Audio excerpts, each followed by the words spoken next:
Welcome to the Learning Pines YouTube. We hope this video helps. In this video, I will explain how to send PayPal money to Esewa. Since direct transfers are not possible, we'll explore using a reliable third-party service.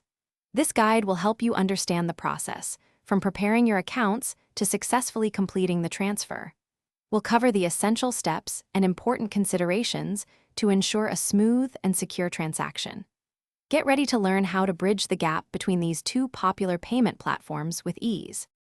Choosing the right intermediary is crucial for a successful transfer. Look for services with transparent fee structures and competitive exchange rates.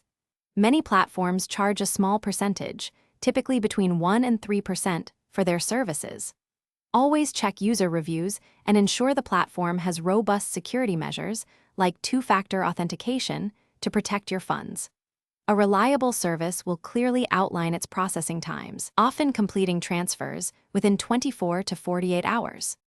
Once you've selected your intermediary, the first step is to fund it using your PayPal account. This usually involves linking your PayPal and authorizing the payment. Next, you'll initiate a withdrawal request from the intermediary, specifying your Esewa account details as the destination. Double-check all the information, especially your Esewa mobile number or ID, to avoid any delays or errors. The service will then process the transfer, sending the funds directly to your Esewa wallet. Before finalizing your transfer, be aware of potential transaction limits, which can vary from a few hundred to several $1,000s per day. Always scrutinize the currency conversion rates. A slight difference can impact the final amount significantly. Some services might have hidden charges, so read the terms carefully.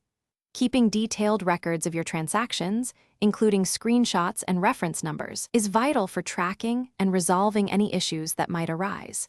Stay informed and transfer wisely. Thanks for watching. Consider subscribing if we helped you.